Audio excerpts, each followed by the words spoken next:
Admiral Vextar stood 8 feet tall, his dark green scales gleaming under the command bridge lights.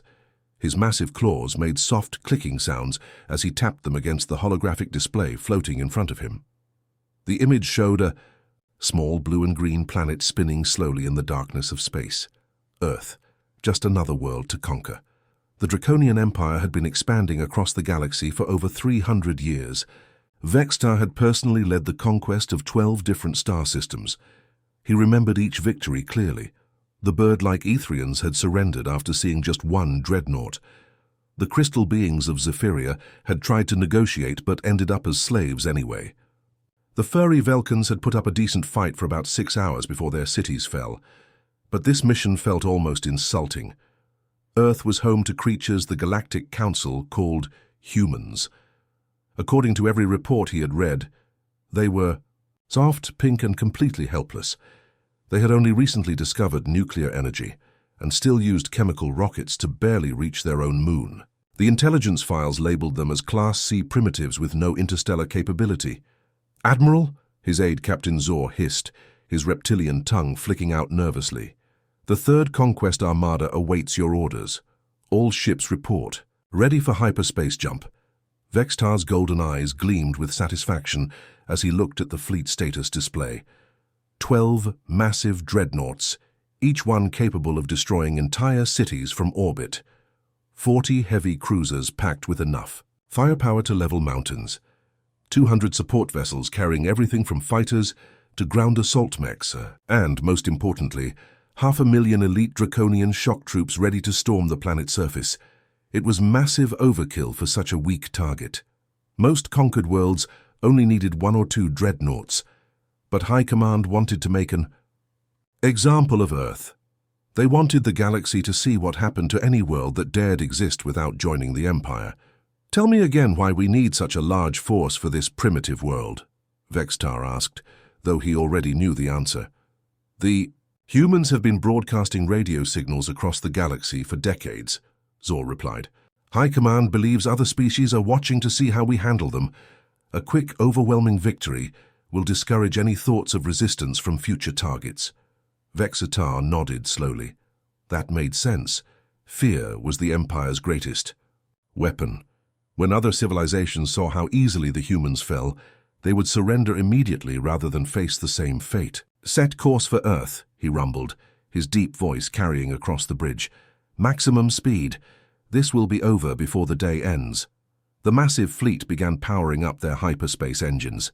In the background, Vextar could hear his communications. Officer announcing the jump to all ships. Soon they would emerge in Earth's solar system, and another world would kneel before the Draconian Empire. After all, what could primitives with basic nuclear weapons possibly do against the galaxy's most feared military power? It would be like insects trying to fight dragons. 3 months had passed since the Draconian fleet left their home system. Commander June rubbed his tired eyes as he stared at the sensor readings on Earth's most advanced orbital monitoring station. What he saw made his blood run cold. The deep space sensors were picking up massive energy signatures approaching from beyond Pluto's orbit. These weren't asteroids or natural phenomena. These were ships. Hundreds of them. Maybe thousands. "How many ships are we looking at?" asked Lieutenant Yun, her voice barely steady as she leaned over his shoulder to check the readings. Her face had gone completely pale. "Hundreds," Jun replied grimly, his fingers dancing across the control panel. "To get more detailed scans, maybe more. I've never seen signatures this massive before." Within hours, emergency communication channels across Earth lit up like fireworks. In secure bunkers buried deep beneath major cities, world leaders scrambled to coordinate humanity's response. The threat was unlike anything Earth had ever faced. General Min took charge of Asian theater defenses from his command center in Seoul. His screens showed military units across China, Japan, Korea, and Southeast Asia moving into position. Admiral Han mobilized the Pacific Fleet from her headquarters in Busan, sending encrypted orders to submarine commanders and orbital defense platforms. In Europe, General Berg coordinated with NATO forces, while General Park handled the American response from NORAD. Every major military installation on the planet was going to full alert status but doing it quietly. Very quietly. The final emergency briefing took place in a secure facility hidden beneath the Swiss Alps. Representatives from every major nation gathered around a massive holographic display showing the approaching alien fleet.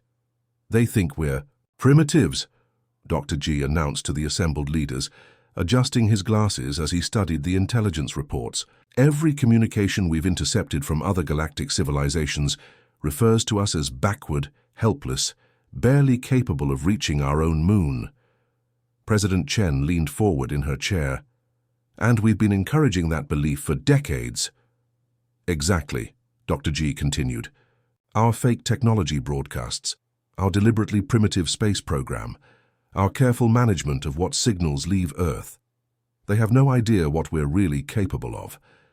Across the globe, hidden installations that had been disguised as research, facilities or mining operations began powering up their real systems.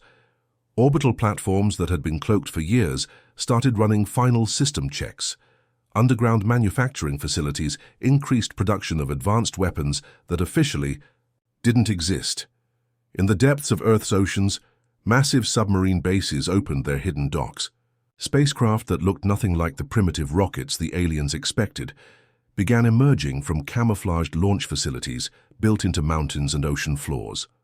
The most advanced artificial intelligence systems ever created started coordinating defense patterns across every continent.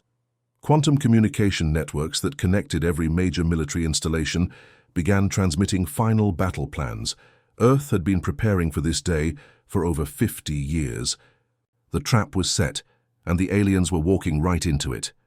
The Draconian fleet tore through hyperspace for 3 long months, their massive ships cutting through the fabric of space itself. Admiral Vextar spent most of the journey reviewing battle plans and studying what little intelligence they had about Earth. Every report said the same thing. Primitive chemical rockets, basic nuclear weapons, no space-based defenses worth mentioning. When the fleet finally dropped out of hyperspace at the edge of Earth's solar system, Vextar expected to see empty space dotted with a few crude satellites, and maybe some mining operations on asteroids. What he found instead was something that would haunt his nightmares forever. The moment his lead scout ships materialized in normal space, death came for them. Massive orbital platforms suddenly appeared, out of nowhere, dropping their cloaking fields like predators revealing themselves to prey. The platforms were sleek, angular, and bristling with weapons that definitely did not belong to a primitive civilization. Railgun rounds moving at incredible speeds slammed into the first scout ship, tearing through its armor like paper. Particle beams that glowed brilliant blue carved the second scout vessel in half. The third ship managed to send out a distress signal before a focused plasma blast turned it into expanding clouds of superheated metal. "Impossible!" Vextar roared, his claws digging deep gouges into his command chair's armrests. His tactical display showed the burning wreckage of 3 ships that should have been more than capable of handling anything these primitives could throw at them. "These are primitives. Their weapons can barely scratch our armor."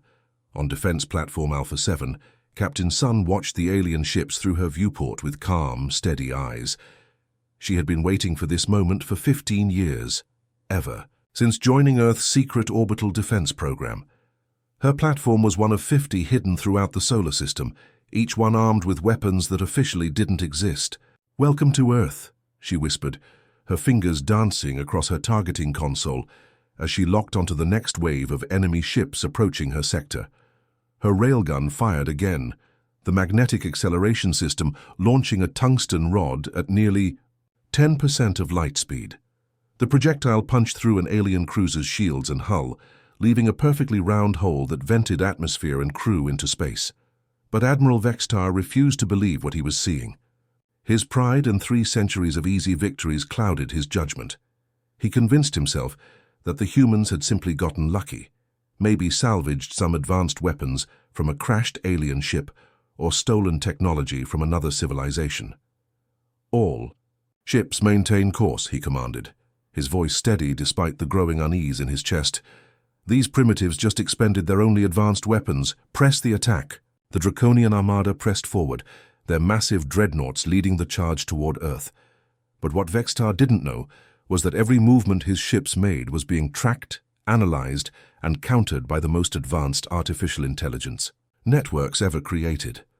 Earth's defenders knew exactly where each ship would be before the aliens did. The real battle was just beginning. As the massive Draconian fleet pushed deeper into Earth's solar system, Admiral Vextar felt his confidence beginning to crack like ice under pressure. The destruction of his scout ships still bothered him, but he had convinced himself it was just a fluke. Surely these primitive humans couldn't have more surprises waiting. He was about to learn just how wrong he could be. The first sign something was terribly wrong came when his sensors started detecting movement in the asteroid belt. What his officers had assumed were just floating rocks began shifting, revealing themselves to be something else entirely. Sleek, angular spacecraft emerged from cleverly disguised hiding spots among the asteroids. These weren't the crude chemical rockets his intelligence reports had described. These were advanced warships with smooth, deadly curves and weapon systems that made his tactical officer's scales turn pale. "Sir," his tactical officer stammered, his clawed hands shaking as he read the sensor data. "Their technology readings, they're completely off the charts. These ships are more advanced than anything in our databases." More human vessels appeared from hidden bases on the Moon, Mars, and the outer moons of Jupiter and Saturn. Each ship moved with a precision that seemed impossible. They weren't flying randomly or following simple attack patterns. They moved, like parts of a single massive organism, coordinating their actions with perfect timing. Commander Wu sat in the captain's chair of his flagship, watching the enemy fleet through his main view screen. His ship, the Soul's Vengeance, looked nothing like the primitive rockets Earth had been broadcasting to the galaxy for decades. Its hull was made from materials that bent light around them, making targeting nearly impossible. Its weapons used principles of physics that most civilizations hadn't even discovered yet. "All squadrons execute Formation Delta," Wu commanded into his communication system. Instantly, hundreds of human ships across the solar system began moving in perfect coordination.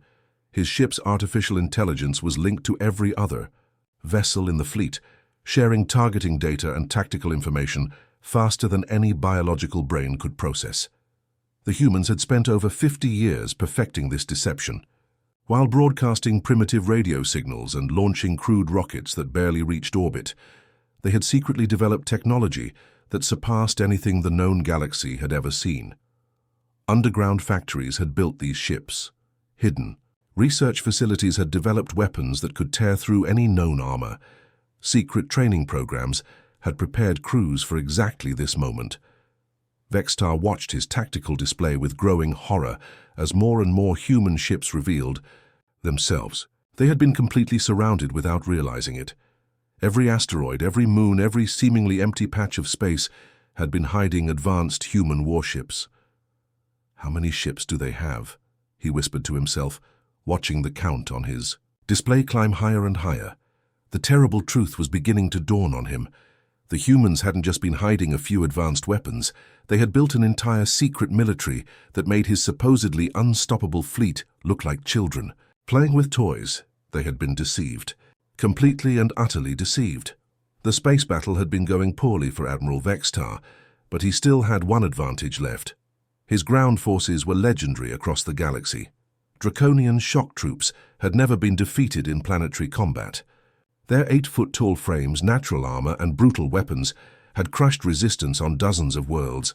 Thousands of drop pods launched from his fleet, streaking through Earth's atmosphere like falling stars. Each pod carried 20 elite warriors ready to storm what appeared to be defenseless human cities. From orbit, Earth looked exactly like every other conquered world. Tall buildings, busy streets, millions of soft targets going about their daily lives. The Draconians expected to land among panicking civilians who would surrender immediately. Instead, they landed in the middle of the most elaborate military trap ever constructed. The first drop pod crashed into downtown Seoul, its armored sides splitting open to release 20 snarling Draconian warriors. They emerged expecting to find terrified office workers and helpless families. What they found was a carefully prepared killing field. Every building around them suddenly came alive with weapon fire. Office windows slid open to reveal heavy machine gun nests. Rooftops bristled with anti-armor weapons. Even the street vendors, carts flipped over to expose hidden missile launchers. The Draconians had landed in a city where every single person was a trained soldier. Colonel High lay flat on her stomach on a rooftop 3 blocks away, watching the alien invaders through her sniper scope. She had been preparing for this moment for 20 years, ever since joining Earth's secret planetary defense program. Every major city on Earth was actually a massive fortress designed to look like a normal metropolitan area. Her rifle fired, the specially designed round punching through draconian armor that was supposed to be invincible. Around her, thousands of other hidden soldiers opened fire simultaneously. The aliens who had expected an easy slaughter found themselves surrounded by deadly crossfire from every direction. "Team Alpha, this is Overwatch," she spoke into her radio. "Targets are falling back to their drop zone. Maintain pressure, but don't pursue into the open." Similar scenes played out across the globe. In Tokyo, Draconian troops tried to take shelter in subway tunnels, only to discover that the entire underground network was actually a military bunker system. In London, aliens attempting to capture government buildings found themselves facing automated defense turrets hidden in every lamppost and traffic light. "All stations report successful repulsion," Colonel High radioed to General Bow at Central Command. "The enemy is retreating to orbit. Repeat, ground invasion has been completely repelled." But Lieutenant Young, monitoring orbital movements from his underground command center, noticed something troubling on his displays. The remaining Draconian ships were pulling back from Earth and arranging themselves in a perfect bombardment formation. "Ma'am," he called urgently, "they're positioning for planetary bombardment, all ships moving to optimal firing range." The real battle was just beginning. Admiral Vexitar's pride burned as he watched his ground forces retreat in complete defeat. His supposedly invincible shock troops were fleeing back to their drop pods like scared children. Every single landing zone had turned into a death trap. The humans hadn't just defended their cities, they had turned their entire planet into one massive military installation. But Vexitar still had one final option. His fleet possessed enough firepower to turn the planet's surface into molten glass. If he couldn't conquer Earth, he would destroy it completely and send a message to the rest of the galaxy about what happened to worlds that dared resist the Draconian Empire. "All ships, pull back to bombardment range," he commanded, his voice echoing across the bridge. "Prepare the plasma cannons, we'll burn this world to ash." His massive dreadnoughts began moving into formation, their weapons charging with enough energy to crack continents. The smaller cruisers spread out to provide covering fire, while support vessels loaded their most destructive missiles. Within minutes, they would reduce Earth to a lifeless rock. That's when humanity revealed its true strength. The space around them suddenly filled with thousands of new contacts. Cloaked vessels began decloaking from every direction, appearing like ghosts, materializing out of thin air. Above, below, and on all sides, sleek human warships dropped their invisibility fields simultaneously. The Draconian fleet found themselves surrounded by the largest space armada anyone had ever seen. "Admiral," Captain Sung reported from his stealth destroyer, watching the alien ships through his view screen with calm satisfaction. His vessel had been hiding just 3 kilometers from Vexitar's flagship for the past 6 hours, completely invisible to their sensors. "All enemy vessels are trapped in the containment sphere. No possible escape routes. Recommend immediate implementation of capture protocol." Thousands of other human captains were reporting similar positions across the battlefield. The entire Draconian fleet was caught in a perfect sphere of human warships, with no way out. Vexitar's blood ran cold as the terrible truth crashed down on him like a collapsing mountain. His tactical display showed enemy contacts in every direction, stretching out for hundreds of thousands of kilometers. The humans had been surrounding them from the moment they entered the solar system. Earth wasn't just defended. It was the center of an elaborate trap that had taken decades to prepare. Every move his fleet had made, every decision he had reached had been anticipated and planned for. The humans had let them approach the planet, let them commit their forces, and then closed the net around them. "How long have they been watching us?" he whispered, staring at the overwhelming numbers on his display. The answer was simple: from the very beginning. And they had walked directly into it. The final battle lasted exactly 18 minutes and 12 seconds. Admiral Vextar had commanded fleets for over 200 years. He had seen battles that raged for days, wars that lasted decades, and sieges that stretched across entire star systems. But he had never witnessed anything like what happened in Earth's orbit that day. The moment he realized his fleet was completely surrounded, Vextar ordered all ships to open fire. His dreadnoughts unleashed their most powerful weapons, plasma cannons that could melt through the hulls of any known starship. His cruisers fired missiles designed to crack moons in half. The combined firepower of the Third Conquest Armada was enough to destroy entire civilizations. None of it mattered. The human ships moved like they were controlled by a single mind. Thousands of vessels coordinated their movements with perfect precision, dodging incoming fire while positioning themselves for counterattacks. Their quantum-linked artificial intelligence networks processed battlefield information faster than any biological brain could comprehend. Instead of returning fire, with conventional weapons, the humans deployed something Vextar had never seen before. Electromagnetic pulse cannons that didn't destroy ships but disabled them completely. Blue energy waves washed over Draconian vessels, shutting down their engines, weapons, and life support systems without killing anyone aboard. One by one, the mighty ships of the Conquest Armada went dark and silent. Vextar watched helplessly from his flagship's bridge as his fleet died around him. Not destroyed, but neutralized with surgical precision. His tactical officer collapsed at his station when the ship's artificial gravity failed. Emergency lighting flickered on as the main power systems shut down. Boarding pods incoming, his security chief reported, his voice strained as he struggled to breathe in the thinning atmosphere. The human soldiers who breached his flagship moved like shadows given physical form. They flowed through corridors with impossible speed and coordination, appearing and disappearing like ghosts. Their weapons fired bolts of blue energy that dropped Draconian warriors instantly, but left them breathing and unharmed. Commander Jin led the boarding team personally, her black armor making her nearly invisible in the darkened corridors. She moved with the confidence of someone who had trained for this exact scenario thousands of times. Behind her, dozens of human soldiers secured each section of the ship without firing a single lethal shot. When they reached the bridge, Vextar was alone, his entire command crew unconscious but alive around him. He raised his sidearm with shaking claws, but Jin's stun weapon was faster. "Why?" Vextar gasped as blue energy coursed through his massive frame and consciousness began to fade. "Why didn't you just kill us all?" Commander Jin's answer was the last thing he heard before darkness claimed him. "Because we choose mercy over massacre. That's what makes us different." Within hours, the entire Draconian Third Conquest Armada had vanished without a trace from Earth's orbit, leaving behind only silence and questions that would reshape the galaxy forever. The Draconian Empire waited for news of their victory. High Command expected reports of successful conquest, lists of human prisoners, and requests for occupation forces.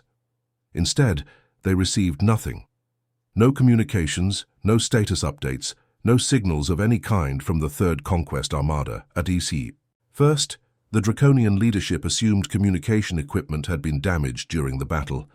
Space combat could be unpredictable, and sometimes fleets needed time to repair their long-range transmitters. But as days turned into weeks, concern grew into alarm. Emperor Gorthak himself ordered probe ships to investigate. 3 fast scouts jumped to the edge of Earth's solar system, expecting to find Vextar's fleet, establishing orbital control over their newest conquest. What they discovered instead defied all explanation. Earth appeared completely normal. Orbital. Traffic moved in regular patterns around the planet. Communication signals broadcast on standard frequencies. There were no signs of battle damage, no Draconian installations, no evidence that the Third Conquest Armada had ever been there at all. The probe ships sent detailed scans to Draconian High Command, reporting that Earth seemed to be functioning exactly as it had before the invasion. The only difference was that human technology appeared far more advanced than their intelligence files indicated. Similar reports began filtering in from other civilizations across the galaxy. the bird-like. Etherians had been monitoring Earth's radio transmissions and noticed a sudden improvement in their broadcast quality. The crystal beings of Zephyria detected energy signatures that suggested human technology had somehow advanced by centuries overnight. Most shocking of all was when Earth itself broke its long silence. A transmission arrived at the Galactic Council headquarters on the neutral world of Harmony Station. It was broadcast on all standard diplomatic frequencies using perfect galactic standard language and carried official governmental seals from every major nation on Earth. The message was simple but earth-shaking. Humanity formally requested membership in the Galactic Council as equal partners in peaceful cooperation. Ambassador Yoon walked into the council chambers 3 weeks later, her presence causing a sensation that rippled across the galaxy. She was tall, confident, and wore ceremonial robes that somehow managed to look both elegant and subtly threatening. Behind her walked a small delegation of humans who carried themselves like people accustomed to being taken seriously. The massive chamber fell completely silent as she approached the speaking platform. Representatives from hundreds of civilizations stared in disbelief. This was supposed to be impossible. The same primitive species that should have been conquered and enslaved was now requesting to join their governing body as equals. Honored delegates, Ambassador Yoon began, her voice carrying clearly across the vast chamber. Humanity requests membership in the Galactic Council as equal partners in peace and mutual cooperation. The galaxy collectively held its breath, waiting to hear what had happened to the most feared military force in known space. The silence in the council chambers was so complete that you could have heard a pin drop on the far side of the galaxy. Ambassador Yoon stood calmly at the speaking platform, waiting for the chaos to begin. She didn't have to wait long. "The Draconian Third Conquest Armada lives," she announced, her voice cutting through the stillness like a blade. The reaction was immediate and explosive. Representatives from hundreds of civilizations erupted into shocked chatter, angry demands, and frightened whispers. The bird-like Etherians flapped their wings frantically. The crystal beings of Zephyria pulsed with confused light patterns. Even the usually calm plant people of Verdania rustled their leaves in agitation. Nobody could believe what they had just heard. The Third Conquest Armada was the most feared military force in the galaxy. 500,000 elite soldiers, hundreds of warships, weapons capable of destroying entire worlds. How could primitives from Earth have defeated them? And if they had won, why were the Draconians still alive? Ambassador Yoon raised her hand, and slowly the chamber quieted. A holographic projector activated behind her, showing a three-dimensional image that made several council members gasp in shock. Admiral Vextar appeared in the projection, but not as anyone expected. He sat in what looked like comfortable living quarters, well-fed and healthy. His scales had been polished, his wounds completely healed. He wore simple clothes instead of military armor, and his golden eyes held something they had never shown. "Before respect, the humans," Vextar said slowly, his deep voice carrying across the chamber, "possess military capabilities beyond anything we imagined. Their technology makes our weapons look like children's toys. Their coordination in battle surpassed anything I've witnessed in 3 centuries of warfare." He paused, struggling with words that went against everything he had believed about strength and conquest. "But more importantly," he continued, his voice softer now, "they chose not to destroy us. When they had us completely defeated, when they could have wiped out my entire fleet with a single command, they chose mercy instead." The chamber erupted again, but this time with different emotions. Fear mixed with curiosity. Anger blended with respect. The galaxy was trying to process something that had never happened before in recorded history. Director Mi stepped forward, representing Earth's newly formed Galactic Relations Division. She was a small woman by human standards, but her presence commanded attention from beings 3 times her size. "We offer our defensive technologies to all peaceful civilizations," she announced, her words carrying across the vast chamber. "Our shields, our weapons, our coordination systems, all available to those who seek only to protect their people." She gestured toward Vextar's image with calm authority. "But any who come seeking conquest will learn what the Draconians learned. Humanity's greatest weapon isn't our technology, it's our choice of when to use it. The galaxy had a new paradigm, and Earth was no longer primitive.